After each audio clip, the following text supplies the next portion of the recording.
Bienvenue dans cette place des grands hommes, la seule émission qui vous donne l'autorisation de réfléchir à haute voix. Oui, c'est dans cette émission que vous aurez cette autorisation-là de réfléchir à haute voix et que les téléspectateurs auront à connaître ce que vous pensez réellement, savoir ce que vous vous disiez dans votre tête par rapport au sujet. Et oui, les sujets, ce sont les lettres qui vont décider de ces sujets-là. Les sujets qui vont être traités dans cette émission Place des grands hommes. Vous êtes un grand homme, même les dames, parce que le H, c'est un grand H. Vous êtes un grand homme avec le grand H.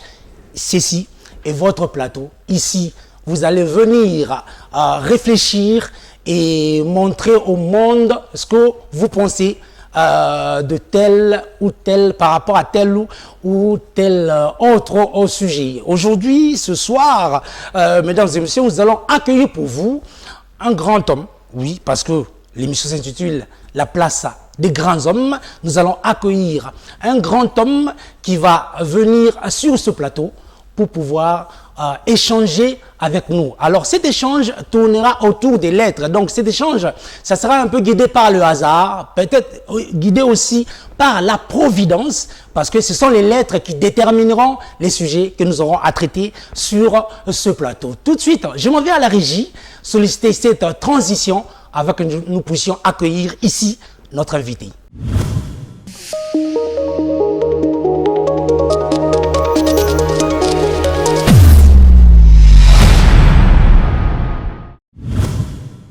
Son nom est Noé Mouboyayi, il est pasteur, il est aussi DG du groupe Le Phare. C'est lui, notre grand homme de ce soir. Nous allons l'accueillir, chers amis téléspectateurs. Il va venir ici pour réfléchir à haute voix, parce que cette émission est là pour ça.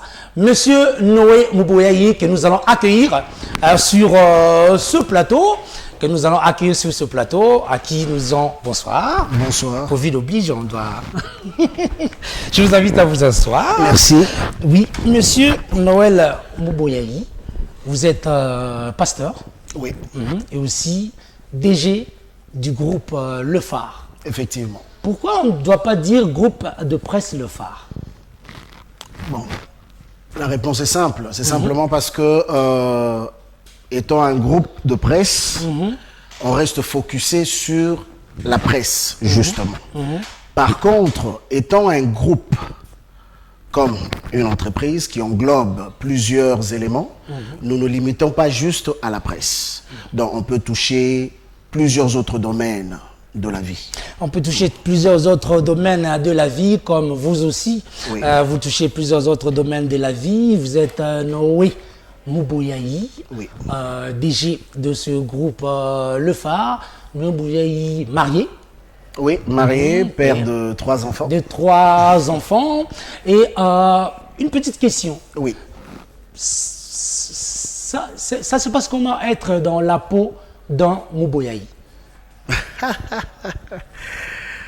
Je dirais que déjà, il y a beaucoup de pression, dans le sens où c'est un nom qui exige qu'on puisse être le fils de son père. Vous avez tout compris. Donc, ce qui fait que le papa a placé la barre haut. Ce qui fait de notre, je peux dire personnellement, en tant que son fils, il y a un devoir de pérenniser ces grands noms qui a marqué l'histoire de ce pays et de se conduire d'une manière digne de ce nom, comme il a été, bien sûr. Une sorte de prison? Non, c'est pas une prison. C'est juste, je dirais, une sorte de responsabilité.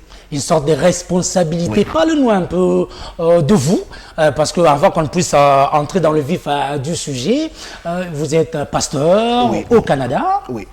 L'église? Je suis pasteur au Canada et au Congo. L'église? L'église Temple de Dieu, dont le siège principal, bien sûr, est basé à Montréal. Et nous avons aussi des extensions ici sur place, à Njili, à Makala et à Kasavubu. Njili, Makala et Kasavubu, vous êtes aussi initiateur d'une fondation? Oui, la fondation Temple de Dieu, du même nom, bien sûr. Les œuvres, c'est dans quel domaine? C'est plus l'autonomisation de la femme, bien sûr, parce que nous avons constaté que dans notre société, il y a une forme de marginalisation. Bien sûr qu'il y a plusieurs personnes qui le font déjà aussi, mais nous avons aussi voulu, selon le besoin qui se présente, faire partie de ce travail où nous aidons les femmes qui sont par exemple de veuves, qui sont sans aide, ou encore qui veulent se lancer dans l'entrepreneuriat mais qui manquent de moyens. Nous sommes là pour canaliser ces femmes-là, et en même temps, nous prenons soin aussi des orphelins, nous prenons soin de toutes ces personnes. Comme l'année passée, nous avons eu à poser des actions où nous sommes allés dans les hôpitaux pour sortir les femmes qui avaient accouché, mais qui n'avaient pas des moyens. Et il y en a qui sont restées pendant plusieurs mois même. J'ai été surpris d'apprendre qu'il y a des personnes qui accouchent ici, mais... Et l'enfant grandit à l'hôpital. À l'hôpital, pratiquement. Alors, nous avons posé des actions, nous avons donné des objets scolaires à ceux qui devaient retourner à l'école.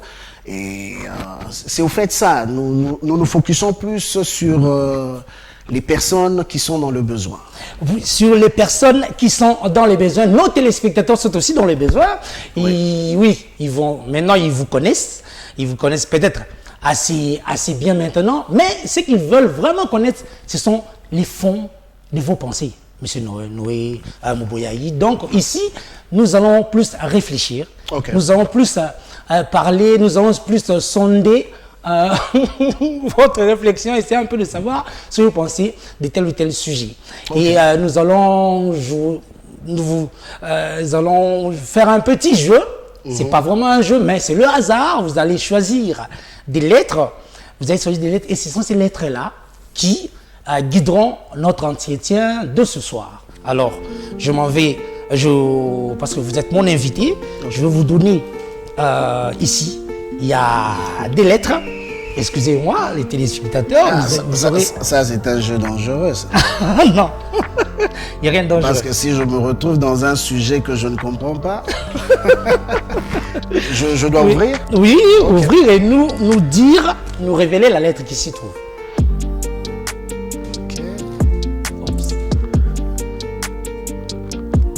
Lettre. Ça ressemble à U. Non, c'est plutôt... Ah, dans ce sens-là? C'est la lettre C. Ah, C. Oui, oui. La lettre C. La lettre C comme chrétien, la lettre C comme Congo. Oui, la lettre C comme Congo, comme la République démocratique du Congo, d'où vous êtes toujours congolais? Mon sang est congolais, ça ne pourra jamais changer. Mais vos papiers sont-ils congolais? Mes papiers.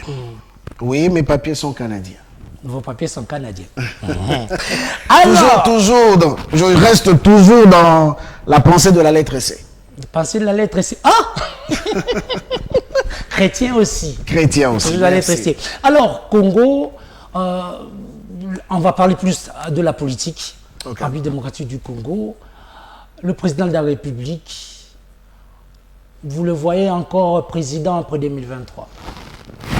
Je dirais... Rempliant un deuxième mandat? Je dirais que oui. Pourquoi, M. Noé?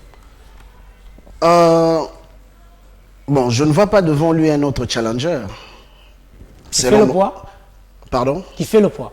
Qui fait le poids. Au fait, selon mon observation et les propositions d'idées et les actions qu'il pose, je ne vois pas jusque-là quelqu'un qui pourrait emmener quelque chose de différent par rapport à ce que lui est en train de réaliser et de proposer à la nation congolaise. On lui reproche d'être un peu laxiste, surtout dans le chantier de la justice. Je crois que à ce niveau, il a si bien expliqué à plusieurs reprises même que ce n'est pas à lui de gérer la justice.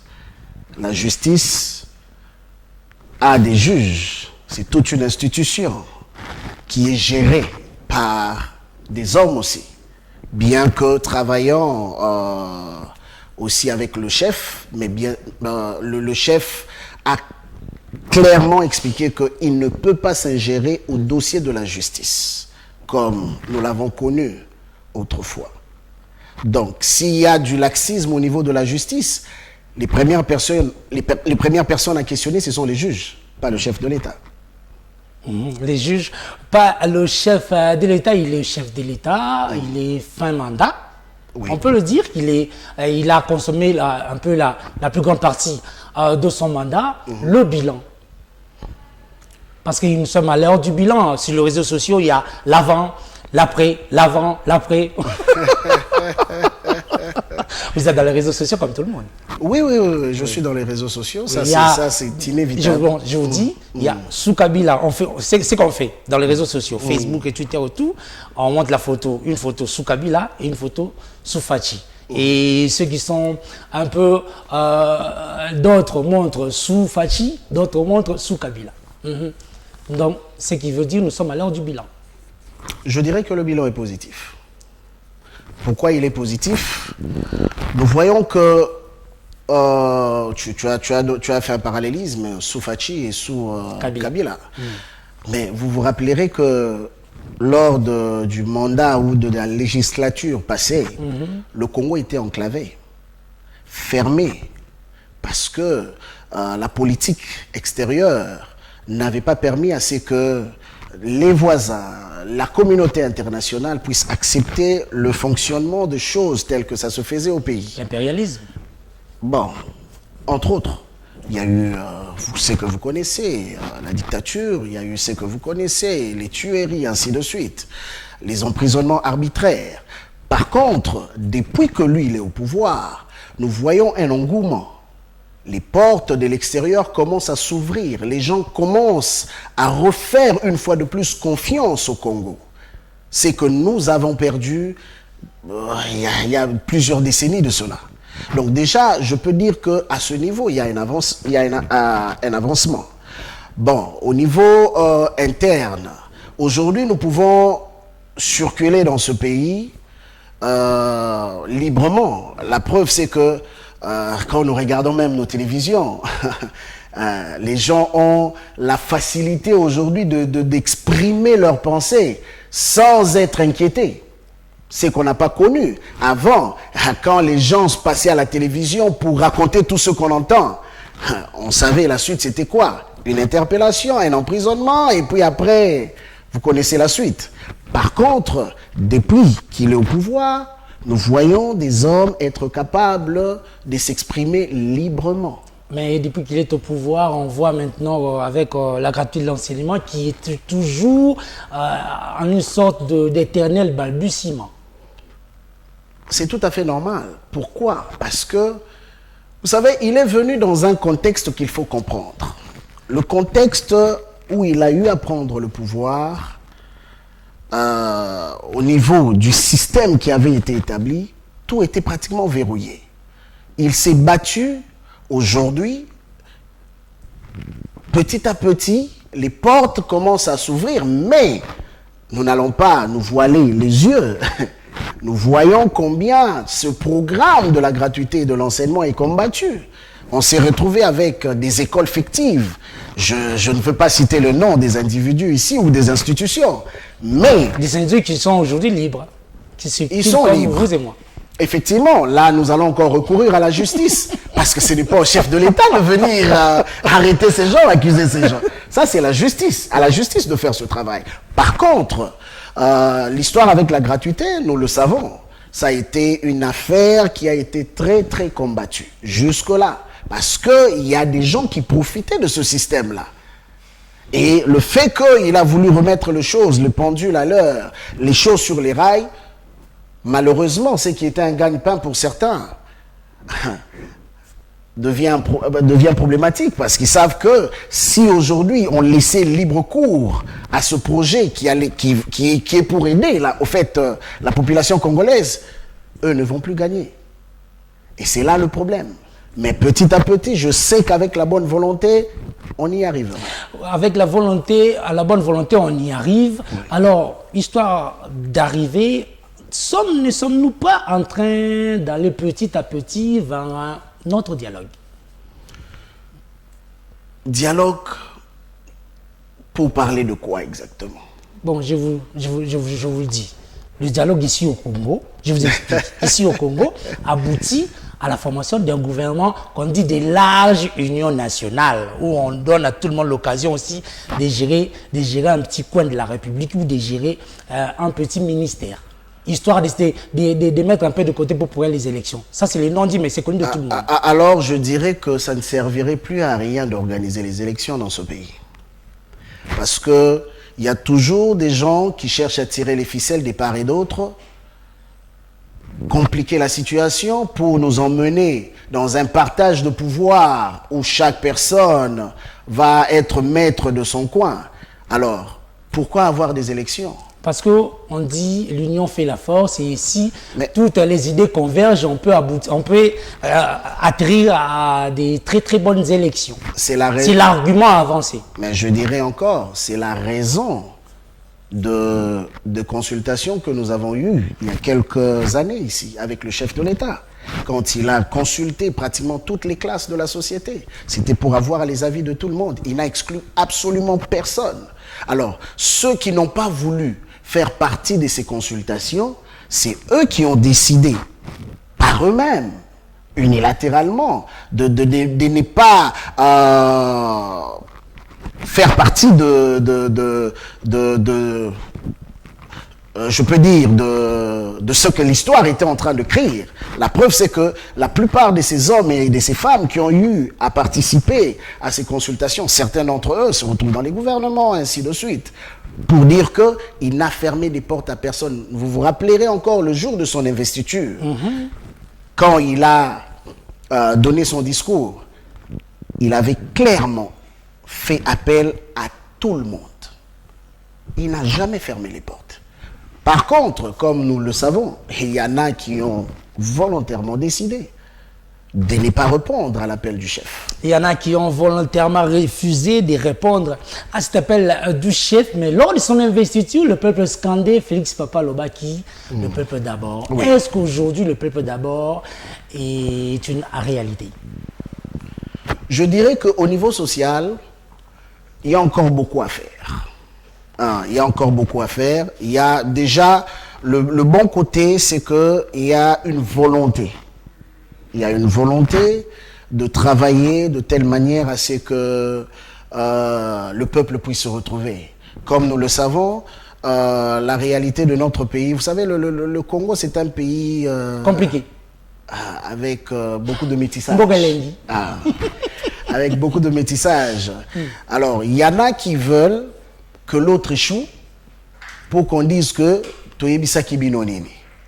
Or, si aujourd'hui, cet aspect-là où le côté social, la réalité du Congo, par exemple, ne marchait pas comme certains le souhaitent, vous imaginez qu'on aurait perdu encore 5 ans. 5 ans de l'épanouissement, 5 ans de non-avancement, simplement parce qu'il y a une classe d'hommes qui ne veulent pas voir le Congo évoluer. Qui ont pris en otage toute la République. Qui ont pris... La preuve, c'est que l'argent a été déboursé. En décembre ici, nous connaissons l'histoire avec les Mpiodi et tout le reste. C'était pour la société. C'était pour que l'homme congolais puisse acheter la nourriture à bas prix. Mais qu'est-ce qui s'est passé? Nous connaissons la suite. Aujourd'hui, il y a un ministre qui est tombé à cause de ça. Parce que vous n'allez pas me dire que le gouvernement n'a pas eu la bonne volonté de le faire. Mais ça, c'est un problème des individus. Il y a quelques individus qui font tout pour que les choses n'avancent pas. Mais je crois... Mais ils sont connus. Oui, ils sont connus. Et la justice. Parce qu'il y a des criminels économiques au Congo, des gens qui appauvrissent l'État, mais qui roulent carrosse. Et ils ne sont pas inquiétés. Les autres vont à Kanyamaka CC, mais eux n'y vont pas. Bon, il faut dire que chaque chose a son temps. Hein. Chaque chose a son temps. La justice prend toujours, même à l'étranger, ce n'est pas du jour au lendemain qu'on arrête des hommes comme des dignitaires. Mais la justice prend son temps pour réunir tous les éléments qu'il faut. Et après porter une accusation contre une personne. Et porter une accusation. Je vous rappelle, mesdames et messieurs, que vous êtes dans la place des grands hommes, cette émission qui vous donne l'autorisation de réfléchir à haute voix. Donc là, c'était la lettre C qui nous a conduit à parler du Congo, de la politique en République démocratique du Congo. Maintenant, nous allons choisir une autre lettre, parce que ici, ce sont les lettres qui vont nous indiquer le sujet, ce sont les lettres qui vont nous donner le sujet à traiter. Donc, si on choisit une lettre et on aura à choisir un sujet par rapport à cette lettre-là. Donc, c'est l'émission, l'entretien est conduit par, est guidé par la providence, oui, aussi, par le hasard, même si on dit que le hasard n'existe pas. Mais on essaie un peu de parler du hasard et d'être guidé par ce dernier. Donc, je m'en vais encore proposer à notre invité, oui, la technique est là, une autre lettre qu'il aura à choisir. Ok. Bon. Ok, vous avez choisi. Oui. On va découvrir si c'est laquelle. C'est la lettre D. La lettre D, oui. La lettre D comme démocratie, on vient de parler de la politique, on ne parlera pas encore de la politique. Lettre D aussi comme déontologie. Oui, lettre D comme déontologie. Vous êtes pasteur, monsieur Noé Mouboyaï. Aujourd'hui, l'église du Christ, l'église corps du Christ au Congo est un peu malade. Aujourd'hui, nous assistons depuis un certain moment à des sorties médiatiques, des images qui font ternir l'image des hommes de Dieu dont vous faites partie. Alors, comment doit être vraiment un pasteur? Un pasteur, c'est d'abord un modèle. Parce que je rappelle que vous êtes aussi pasteur. Oui. Je disais, un pasteur, c'est d'abord un modèle. Parce que tu ne peux être un leader. Déjà par le mot leader. Leader veut dire quelqu'un qu'on suit. Et je prendrai plus l'exemple de l'apôtre Paul dans le livre de 1 Corinthiens 11, quand il dit à ce peuple, imitez-moi comme moi j'imite le Christ. Donc on imite quelqu'un... Le Christ ne s'était pas marié, les pasteurs ne doivent pas se marier. Il n'avait pas besoin de se marier, le Christ. Mais les pasteurs en ont besoin. Ce n'est pas le mariage qui fait de toi un homme de Dieu ou un moins homme de Dieu. Le mariage n'est qu'une institution établie par le Seigneur qui vient pour compléter au fait notre fonctionnement sur la terre. Mais ça ne veut pas dire que ceux qui sont pas mariés sont moins hommes ou moins femmes que ceux qui sont mariés. Oui, le pasteur. Comment il doit être? Oui, je disais d'abord, le pasteur c'est un modèle. Un modèle puisqu'il a été établi comme étant un leader. Et un leader, puisque les hommes doivent le suivre, doit être un exemple. Un exemple de par sa conduite, un exemple de par sa gestion des choses, un exemple de par son fonctionnement. C'est ça un pasteur. Parce que quand déjà nous allons dans l'étymologie du mot pasteur, pasteur c'est le berger. Oui. C'est celui qui est là pour encadrer, celui qui est là pour protéger, celui qui est là pour nourrir. C'est ça un pasteur. Mais le berger aussi, des fois, le plus grand berger de la Bible, c'était David. Des fois, il s'est battu contre les lions. Le pasteur aussi peut se battre contre un autre pasteur qui ensuite peut-être son église ou son ministère. Je m'aurais apporté une nuance, si tu me le permets. Ah oui. Le plus grand berger de la Bible, c'est Jésus-Christ. Ce n'est pas David. David a été l'un des bergers. Parce que quand tu regardes même l'histoire, l'un des hommes qui a fait le plus grand travail de la bergerie auprès des hommes s'appelait Moïse. C'est le premier homme à avoir conduit et dirigé plus d'1 million de personnes. Plus d'1 million de personnes. Moïse qui a écrit, qui est l'auteur de la Torah. C'est ça? Oui. Oui, le judaïsme. Et vous êtes chrétien. est-ce que Bon, le Christ, oui, vas-y. Jésus-Christ, est-il vraiment le Messie? Parce que dans le judaïsme, jusqu'aujourd'hui, on attend toujours l'arrivée du Messie. Oui. Et effectivement, parce que le judaïsant ou dans le judaïsme, comme vous le dites, ils ne croient pas que le Messie est déjà venu, selon leur compréhension. Peut-être que nos pasteurs ici, ils sont dans les... Parce que le Messie n'est pas encore venu. C'est pour cela qu'il y a des rois et des ex-rois. Ah bon, ce terme ex-ouin, c'est au Congo que j'ai appris ça. Il y a ouin et ex-ouin. Ah, Donc ok. il était ouin, après il n'est plus ouin. Ah ouais? Bon, ça c'est un autre débat. Oui, Ok. on évolue. On ouvrira ça un autre jour. Oui. Mais par contre, ce que Oui. je vais dire, quand vous lisez le livre de Jean, le livre de Jean explique le mystère du Christ. Comment il est venu sur la terre et pourquoi il est venu sur la terre. Mais une chose que le livre de Jean chapitre 1 mentionne de très très important que nous devons retenir, c'est que quand Jésus-Christ est venu, il est venu d'abord vers le sien. Nous pouvons lire cela. Je vais ouvrir... Je vous rappelle qu'il est pasteur, donc donc on n'a qu'un pasteur, donc ça n'empêche pas que nos téléspectateurs aussi puissent ouvrir leur Bible. Oui. Voilà. Alors, quand nous ouvrons la Bible dans le livre de Jean chapitre 1 verset 11, je vais juste prendre ce verset-là. Oui, je vous en prie. La Bible dit, il est venu chez le sien. Ok? Et le sien ne l'ont point reçu. Il est venu. Quand on dit il est venu, on parle du passé. Ce n'est ni le présent ni le futur, c'est le passé. Et l'auteur de ce livre, qui était l'un des disciples apôtres de Jésus-Christ, nous explique ce mystère en disant que Jésus-Christ, le Messie, est déjà venu. Ce n'est pas qu'il doit encore venir, il est déjà venu. Ceux qui continuent de l'attendre sont dans une erreur. Parce qu'il y a des preuves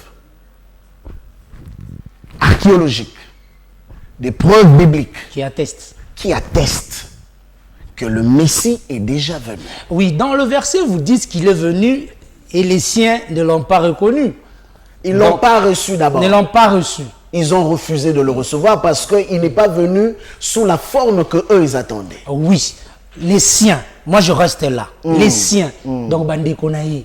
Alors, nous, nous ne sommes pas ses frères. Nous Très qui bien. sommes noirs. Nous qui avons la peau foncée. Nous qui sommes nègres. Nous qui sommes en Afrique. Sommes-nous concernés par ce frère qui était venu voir? J'irai dans le livre de Jean chapitre 4, toujours le même apôtre. Il dit ceci. Oui. Jésus-Christ, pendant qu'il parlait à la Samaritaine, dans le verset 20 en descendant, il dit ceci, que le salut vient de Juifs. Oh, Oh oui. Ça, c'est toute une vérité.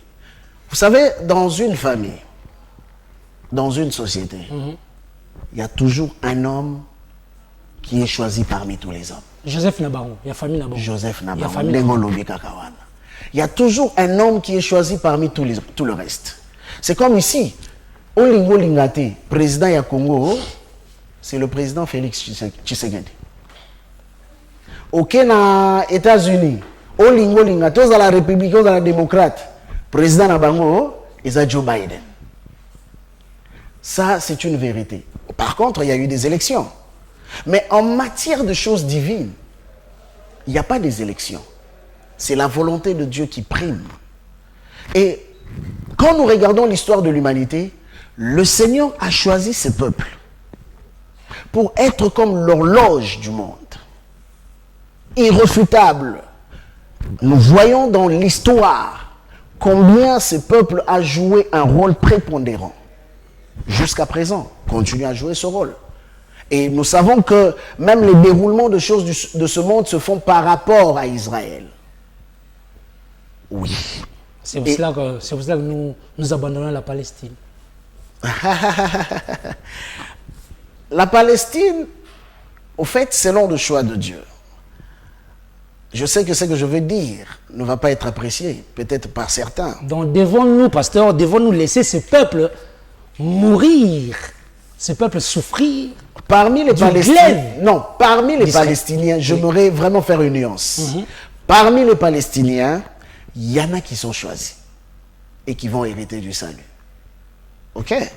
C'est comme parmi les, s'il faut le dire, parmi les Juifs dont nous parlons, c'est pas eux tous qui iront au ciel. Il y a aussi des Juifs voleurs, Bien sûr. dealers, qui Bien vendent de la sûr. drogue, Mais assassins. Jésus, le jour en où Israël. Jésus, le jour où il mourait, c'est qui ses voisins? Les deux voleurs, Merci. C'était des brigands. qui sont au ciel. Non. Un seul. Un seul au ciel. Un seul. Le paradis existe alors. Il n'est pas encore allé au ciel parce qu'il doit nous attendre. Il Donc est le dans paradis n'a pas encore été inauguré. Il est dans le paradis. Le Le paradis- paradis, c'est le lieu de repos. Le lieu de repos, Oui. le séjour des morts, Le séjour de mort aussi, c'est autre chose. c'est autre chose. Alors, Ouais. pasteur, j'aimerais un peu comprendre.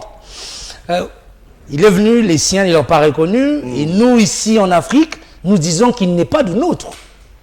Toi, tu Parce que dis nous qu'il- sommes noirs. Lui, il est blanc. Le problème. Il a les yeux bleus. Bon, ok, je veux t'aider là-dessus. Hein. Tu vas constater que le Christ n'a rien à voir avec un problème de race. Le Christ n'a rien à voir avec un problème de sang. Le Christ, c'est d'abord la matière spirituelle. Voilà pourquoi. Donc, il y a le matériel. Il continue. Je vais aider là-dessus. Il dit ceci.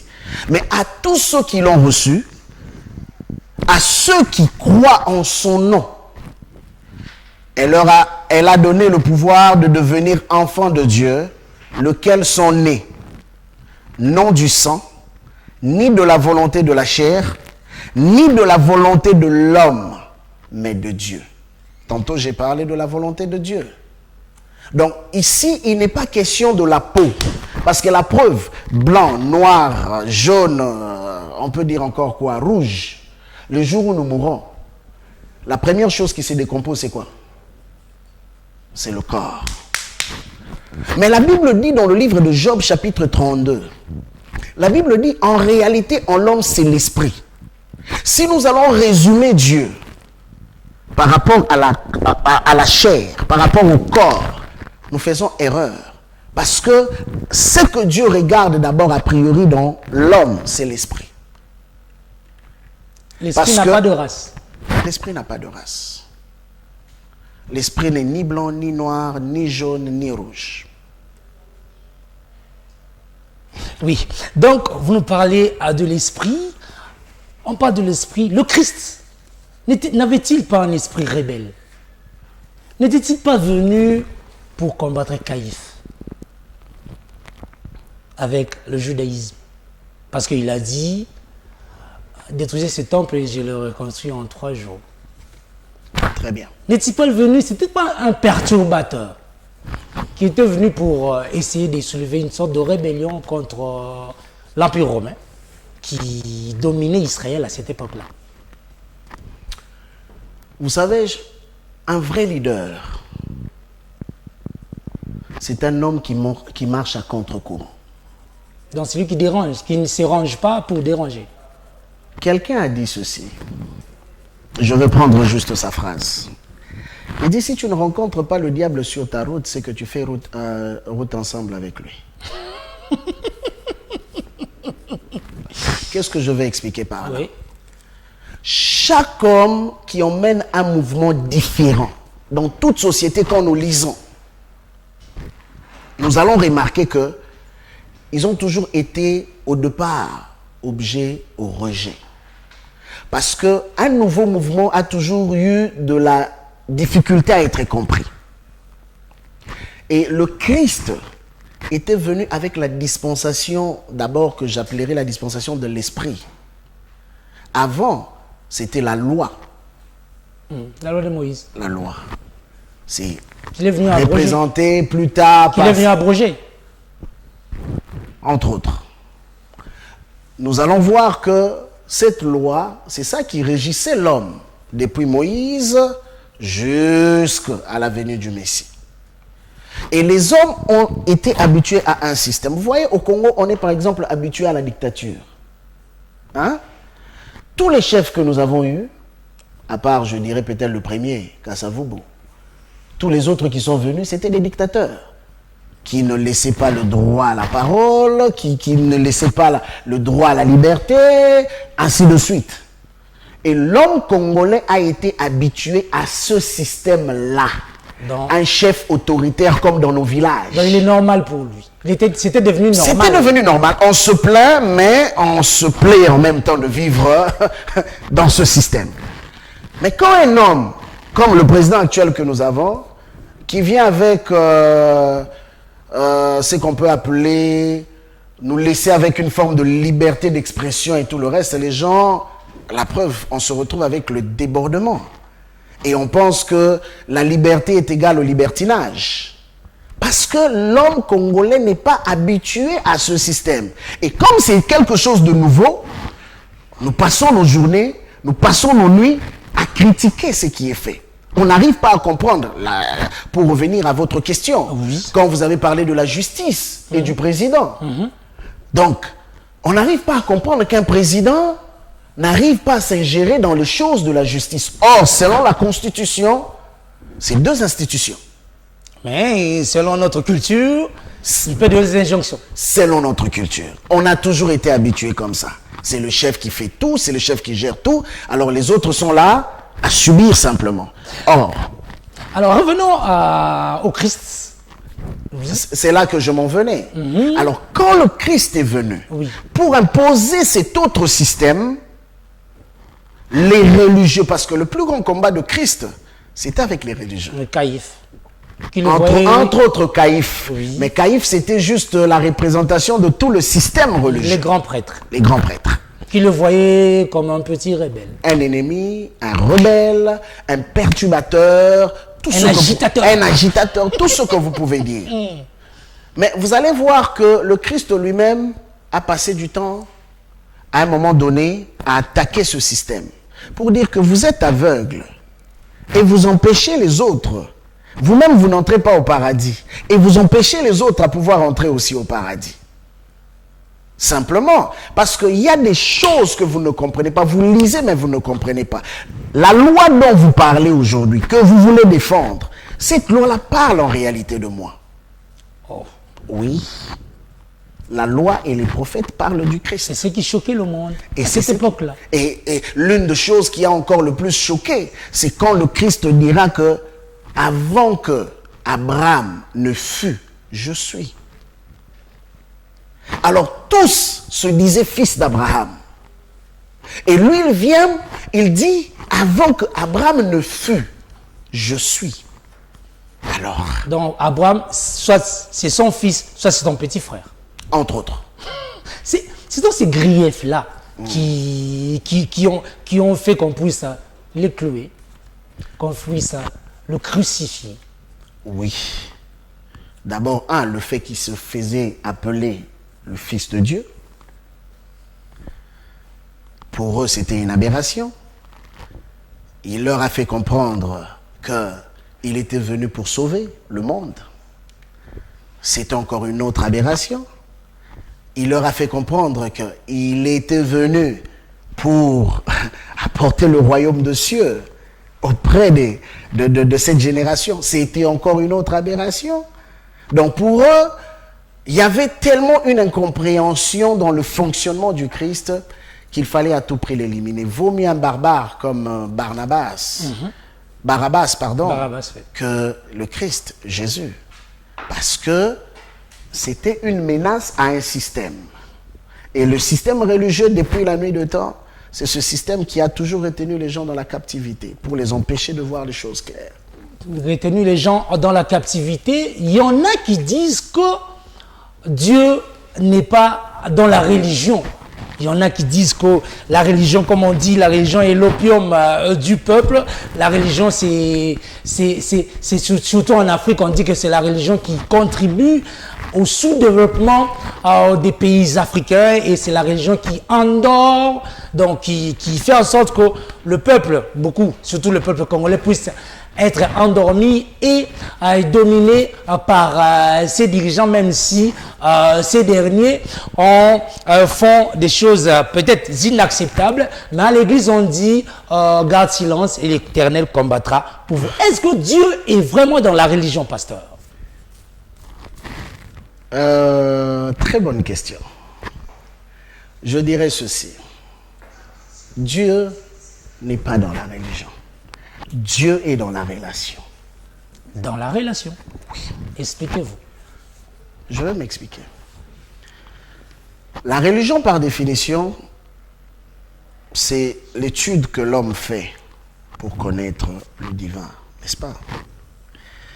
Jésus a dit aux pharisiens, vous sondez les Écritures. Par contre, le fait d'étudier une écriture ne te permet pas ou ne te donne pas automatiquement accès à la connaissance de la vérité. Je peux expliquer. La vérité nous vient seulement à travers une relation étroite. Voilà pourquoi même dans le livre de Matthieu chapitre 6, quand Jésus-Christ est en train de parler, on peut descendre à compter du verset 6, il dit quand vous priez, ne priez pas comme des pharisiens, toujours les religieux. Ils croyaient qu'en multipliant des vaines paroles, qu'ils allaient être exaucés. Mais vous, il a fait une nuance. Mais vous, quand vous priez, dites notre Père. Jésus-Christ a commencé à introduire la formule de la prière par une relation. Qui est-ce que tu peux appeler Père? C'est ta source, c'est ton géniteur, c'est une personne avec qui tu es en relation. Et c'est là que Jésus a ramené au fait le sens de notre marche avec... Dans l'ancienne loi, c'était le Seigneur, et dans la nouvelle loi, c'est notre Père. Notre Père. C'est notre Père. Oui, nous allons évoluer. Je vous rappelle que vous êtes dans PGH, donc PGH, place des grands hommes. Nous vous invitons, vous qui vous sentez grand, vous qui êtes un grand homme. Le H, c'est le grand H. Donc, homme comme humain. Donc, homme comme faisant partie de l'humanité. Vous pouvez aussi être une femme. Ne vous inquiétez pas. Cette place, cette émission, vous êtes aussi destinée. On va procéder au troisième tirage au sort, pasteur. On va essayer de prendre un autre sujet. Je ne sais pas, la technique, si elle est avec moi. Donc, vous allez choisir encore une autre lettre, la dernière. Ok. Oui. Et vous allez... On va essayer de prendre le dernier sujet. La lettre A. La lettre A. La lettre A, donc la lettre A directement, quand on parle de lettre A, on fait allusion, on pense directement à l'alphabet française. Oui. L'alphabet française qui nous est enseigné à l'école, et nous allons parler de l'éducation. Oui, l'idée m'est venue de parler de l'éducation. Vous habitez le Canada, vos enfants étudient au Canada. Comment jugez-vous l'éducation d'aujourd'hui, peut-être au Congo et peut-être au Canada, mais sur le plan aussi mondial? Bon, je dirais que il y a une régression au niveau de l'éducation. Une régression dans le sens... C'est à l'échelle nationale ou mondiale? Bon, je dirais à l'échelle nationale, parce que déjà, là où je suis, on a des sérieux problèmes. Des sérieux problèmes au niveau éducationnel, parce que nous sommes obligés, il m'est arrivé même plusieurs fois de parler aux parents, aux professeurs de nos enfants, simplement parce que il y a des choses qu'ils ont voulu introduire dans leur formation scolaire qui ne sont pas adéquates à ces enfants. On veut faire accepter à nos enfants de choses que nous connaissons qui sont... des vices. Des vices. Comme quoi? Ils veulent leur faire quoi? Par exemple, aujourd'hui au Canada, on parle de 3 sexes. De 3 sexes? Oui. Donc, il n'y a pas que le masculin, il n'y a pas que le féminin. Maintenant, il y a le genre. Le transgenre. Non, le genre. Le genre. Le genre. Pourquoi on dit genre? Donc, ni homme ni femme. Et même dans les passeports. Oui. Aujourd'hui, la loi a été adoptée là-bas chez nous. Même dans le passeport? Même dans le passeport, maintenant, il y a la 3e catégorie. Wow. Donc, au-delà du masculin et du féminin. Et les professeurs à l'école, on parle aux élèves. Et vous imaginez, nos filles, par exemple, l'autre fois, j'en ai parlé. Ma première va avoir 9 ans, la deuxième 7 ans, la dernière 5 ans. Des enfants comme ça, vous leur exposez à ces choses pour leur dire que c'est normal d'avoir des parents gays, d'avoir des parents lesbiennes. C'est tout à fait normal, vous devez accepter cela, c'est l'évolution de la société. Sommes-nous à la fin des temps? Sommes-nous arrivés à la fin des temps? On est dans le processus de la fin de temps. Mais ça fait 2000 ans qu'on disait que la fin est proche, ça parce fait que 2000 ans. la fin de temps a plusieurs sections. Voilà pourquoi quand même Jésus en parle, il en parle au pluriel. La fin des temps. Donc il y a plusieurs sections dans la fin des temps. Donc nous avançons petit à petit vers la fin de toute chose. Vers la fin de toutes choses, nous sommes aussi en train d'arriver vers la fin de cette émission, mais la dernière rubrique, c'est l'instant télé. L'instant télé après cette petite transition.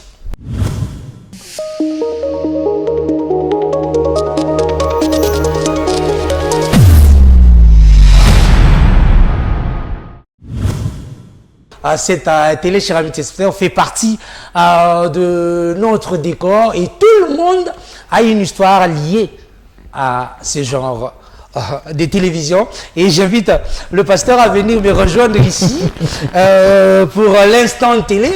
Et viens changer les chaînes un peu. Essayez de changer les chaînes. Qu'est-ce que ça vous dit? Ça vous rappelle quoi? Ça me rappelle mon enfance. Une petite anecdote. Ça me rappelle vraiment mon enfance. Je me rappelle encore quand on suivait la télé avec tous nos frères et sœurs. Et par moments, comme ces gens de télévision avaient beaucoup de caprices, on pouvait se retrouver. Nous, on appelait ça les losos. Dans le loso qui est traduit en français riz. Oui. Donc quand ça faisait ça, on était obligé de travailler pour chercher à capter une chaîne et continuer à regarder. Et par moment, il arrivait aussi qu'on perdait le son. Alors qu'est-ce que nous, on avait l'habitude de faire? On prenait des tiges de balai. Tiges de balai, Nzeta Combo. Nzeta Combo. Oui. On introduisait là-dedans. Ici. Oui, oui. On introduisait là-dedans, là où il y a le baffle, pour retrouver le son. Et ça marchait? Ça marchait. Quelle idée? D'où? L'idée était de qui comme ça?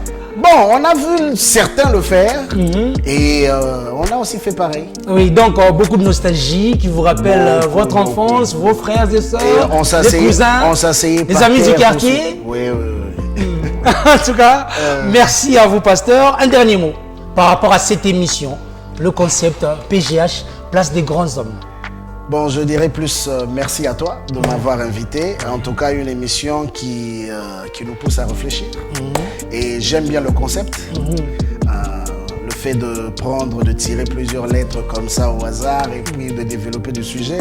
Bon, je priais seulement que tu ne me compliques pas tant. Mais bon, heureusement pour aujourd'hui, tu as été gentil. En tout cas, bon vent à toi pour cette émission. En tout cas, merci. Oui. Donc, on va signer le livre d'or, parce que dans cette émission, quand nous avons un invité, il doit signer le livre d'or. Si la technique peut m'aider à avoir mon livre d'or qui est juste devant nous, sans les aléas du direct, vous pouvez comprendre, David. Donc, ce sont les aléas du direct, le stylo, sont les aléas du direct. Nous avons reçu pour vous le pasteur, et en plus, pasteur est aussi DG. Vous savez, c'est notre stylo, hein? Stylo le phare. Oui. Un stylo un peu spécial, le pasteur qui va nous immortaliser ce moment. Il est en train de signer le livre d'or. Merci à vous tous qui nous avez suivis. Merci à l'équipe technique qui a été au four au moulin, l'équipe technique qui vraiment a fait du bon boulot pour vous donner ces belles images. Merci à tous ceux-là qui ont contribué pour la réalisation de cette émission. Et PGH, comme je le dis, place à de grands hommes. Vous vous sentez être un grand homme ou les gens disent de vous que vous êtes grand. Et en tout cas, ces fauteuils vous est destiné et nous vous attendons pour pouvoir venir ici exprimer le fond de vos pensées comme l'a fait ce soir Monsieur Noé Mouboyaï qui a été notre invité de ce soir. Merci et on se retrouve à la prochaine. Bye.